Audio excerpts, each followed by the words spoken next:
Hiya folks, Captain Rutledge again, and here we have yet another video commentary. This episode, originally released in October of 2019, covers the top 10 PBS villains. And without further ado, okay, so getting to it, first thing you'll notice about this episode is the opening intro. This I animated and designed myself using Toon Boom in the most rudimentary fashion. Essentially, different parts of the captain character at the start were, they were animated separately, like his arm and his head, which I would then manipulate sort of like puppetry. And you'll see him make a special appearance in this episode. Meanwhile, the place where I'm recording, you'll notice it's a bit austere, just the clock and that picture of the riverboat. This is before I kind of got down how I wanted to put together the background with the member station shoutout map and the little vase of flowers that I usually have beside it. But anyhow, we're going to be looking at some of the best villains of PBS Kids. I was thinking about what to do for a Halloween-based episode, so I figured villains can be pretty scary, so let's do that. So I just looked through the old PBS Kids shows roster on Wikipedia, looked for some of the better villains, and concocted my own list. And this is that very list. To introduce each segment of the top 10, I figured I might as well use this clip from Lazy Town, We Are Number One, where Robbie Rotten tries to teach his proteges how to become proper villains. It worked pretty well, and rest in peace, Stephen Carl. Now, first entry here, we got Sly and Gobbo. I originally watched The Naughty Shop, when I was very, very young. It sort of took over on PBS after Shining Time Station left the airwaves. Overall, it's a pretty fun series, but the highlights of each episode are undoubtedly the naughty stories, told by one of the kids. And all of the naughty stories were animated by Cosgrove Hall Animations, who also worked on shows like Wind in the Willows and Danger Mouse, as well as Count Duckula, and all the episodes used the same two voice actors, namely Jimmy Hibbert and Susan Sheridan. But both were replaced with Canadian actors during the Naughty Shop's run. And here we're moving on to number 9, which of course was Annie Scrambler. It's an interesting relationship that I've had with the 2009 Electric Company. At the time the 2009 series came out, I was pretty much familiar with the 1970s version with Morgan Freeman and everybody else. And I had to try to remember if it had these overarching stories throughout each episode. Apparently this is all original to the 2009 version. However, they still had some characters show up from the 70s, like, say, Paul the Gorilla, or the two talking heads. But out of all the villains, I enjoyed Annie Scrambler the best. I thought that Francine was too annoying, and both Danny and Manny were fine, but Annie Scrambler stood out the best by how egotistical she can be sometimes. Very smart. Come on, Gildo. So, the next part we're going to be looking at Martha Speaks. The thing about Martha Speaks, unlike Word Girl, where they sort of massage in the definitions much better into the overall storyline, in Martha Speaks, the word definitions just come out of nowhere. I really didn't get that. It was sort of a turn-off for me on a few episodes. However, they still had an entertaining villainous character in the guise of Otis Weaselgraft. You gotta love that name, Weaselgraft. That sounds like someone who's either a street-side snake oil salesman or someone who just wants to devise various schemes to get rich quick. Some of these schemes, you gotta wonder about the sanity of both him and Pavlum. And both Weaselgraft and Pavlum have a wonderful relationship with each other that you just can't help but deny is heartwarming in the least. Sort of like Principal Skinner and Superintendent Chalmers from The Simpsons, to say the least. Fine. I'll admit you managed to switch the soup if you'll admit that I have a dunderhead monkey for an assistant. Let's go. Anyhow, our next villain on the list is coming from Wildcrats, and of all the three villains from Wildcrats, I figured that Zach Varmatek was probably the best of the bunch, or the worst of the bunch, however you look at it. See, there's, like I said, three main villains at the start of Wildcrats. One was Zach Varmatek, the next was Chef Gourmand, who I thought was interesting, but not quite as menacing as... Oh, hold on a moment, here we got CJ popping up. You know, with Chris and Martin having their animated counterparts, I thought it would be funny to have my animated counterpart from the intro come in and scheme, should I take over? Oh, but like I was saying, there's Chef Gourmand, who I didn't think was that good, and which sort of led to a competition between both Zach and the fashion designer, Danita, I think her name was, for the top spot of Best Wildcrats Villain. But Zach Varmatek is far more entertaining, to say the least. And his whole love-hate relationship with the Wildcrats team is very entertaining. No, I don't want to. What do we do? But next up, we got Carmen Sandiego herself from Where in Time is Carmen Sandiego.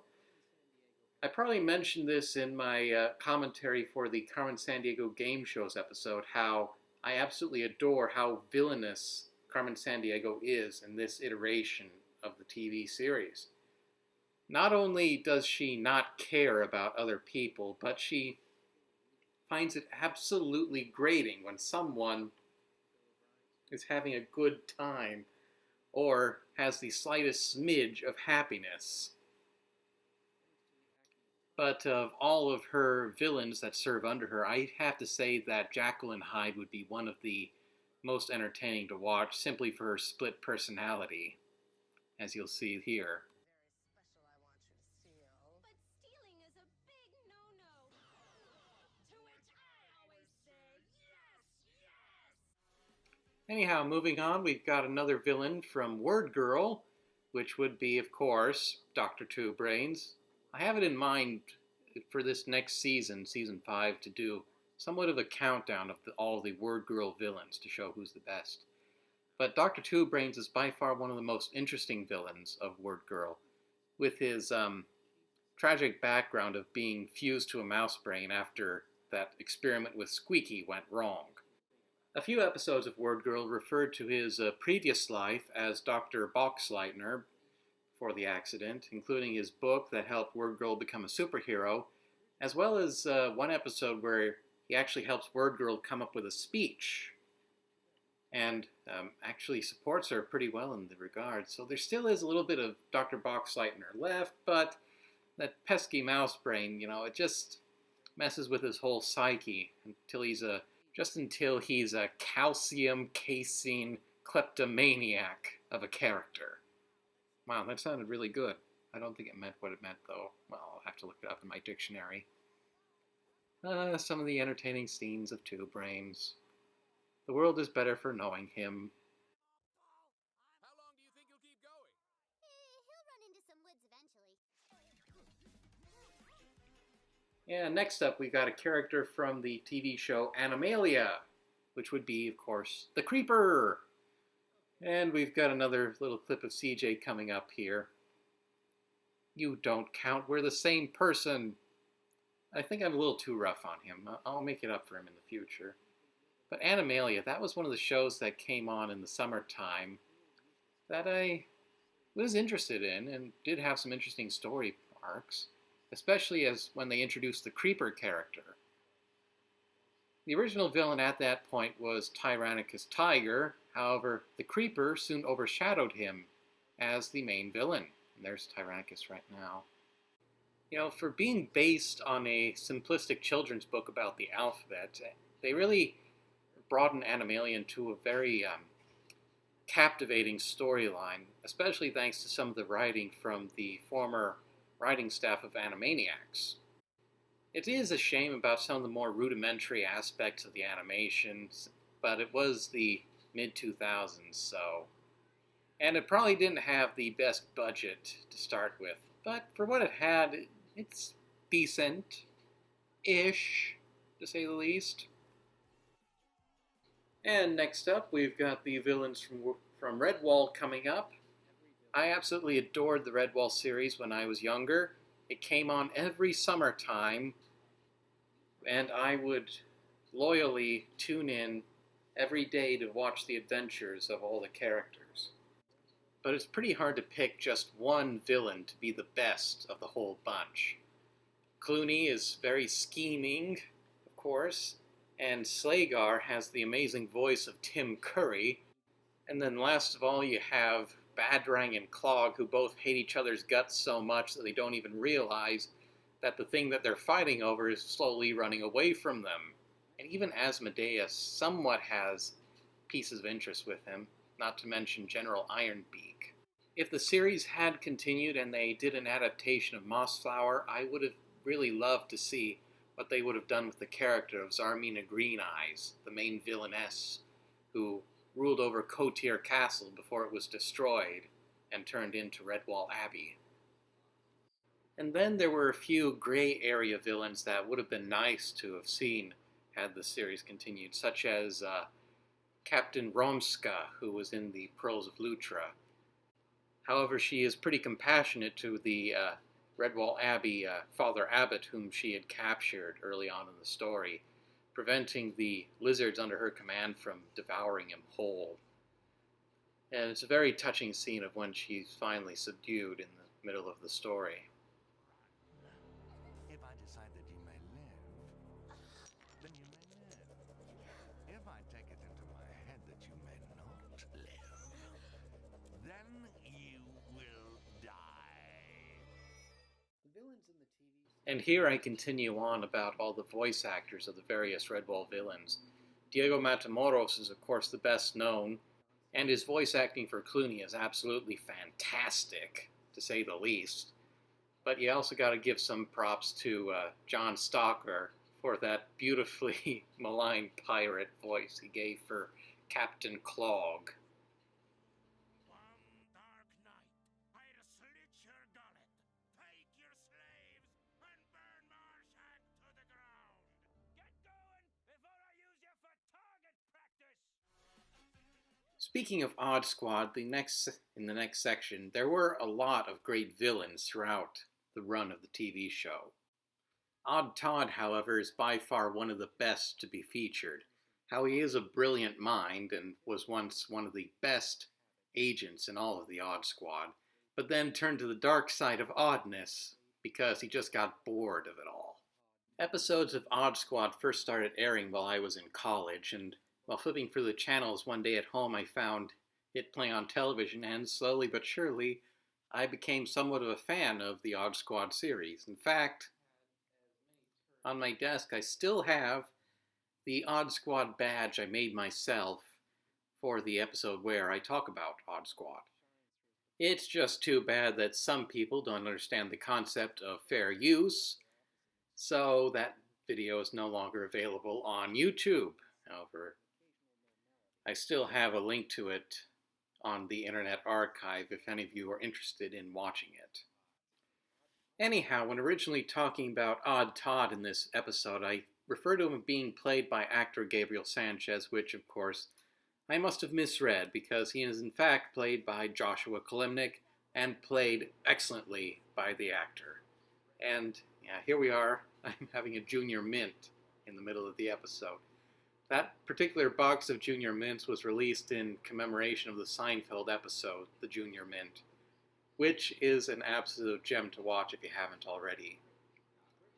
And I'll just say it again, Dolores. And then we come along to number one, the hacker, because who else would it be? He is the OG PBS Kids villain. Anyhow, it's pretty tough to talk about the hacker without talking about Christopher Lloyd, who voices him. My guess is that after the writing team got finished working on the Magic School Bus, they still had a few celebrities in their address book who they could get to voice a few characters. Probably how they got both Gilbert Gottfried and Christopher Lloyd.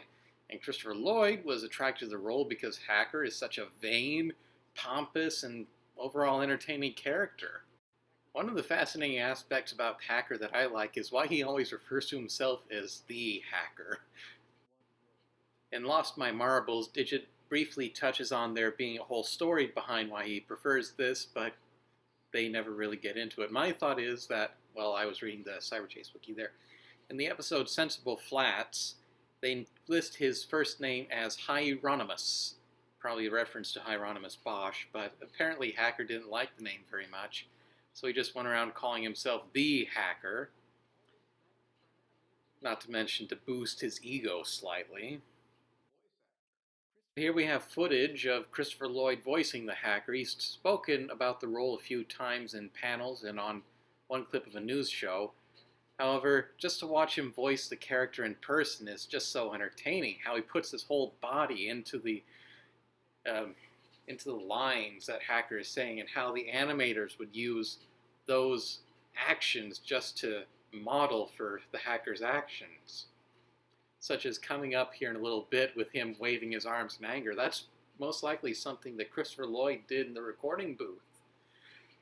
But even at past 80 years old, Christopher Lloyd doesn't seem to be slowing down any, so he might be voicing him for a good long time. Or they might have to bring back Tom Christopher at some point.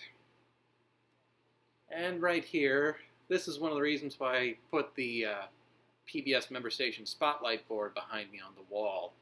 It's just pretty distracting, me getting down all the time, putting it up on the chair. But I still like to draw the names at random. That is the thing about these spotlights. All the names that I draw for the stations are picked at random. I never favor one station over the other, most of the time. But, and this one was WGVU, Public Media. I believe that's in Michigan. Yeah, Michigan, Grand Rapids. But we'll speed through this a little bit. If you're interested in the spotlight, you can always watch the Season 3 compendium of these PBS member station spotlights. Anyhow, that was my top 10 PBS Kids villains video. Probably one of the most well-received and best viewed videos of Season 3 of This is Public Broadcasting. And I had a fun time making it and putting it together. And I hope you guys had a fun time watching it. And this next little scene, I used to have little sections where I'd imply about new episodes about to come. But nowadays I just write a little riddle in the credits for you people. I love making those faces. But the next episode that was covered for This Public Broadcasting was the episode dealing with Arthur's missing pal. And boy, was that a doozy. Ho-ho. But thank you for everyone for watching, and I do enjoy these little commentaries, and we'll be having one for an episode of Season 4 coming up, so stay tuned. And since I'm Captain Rutledge, I must say, good day.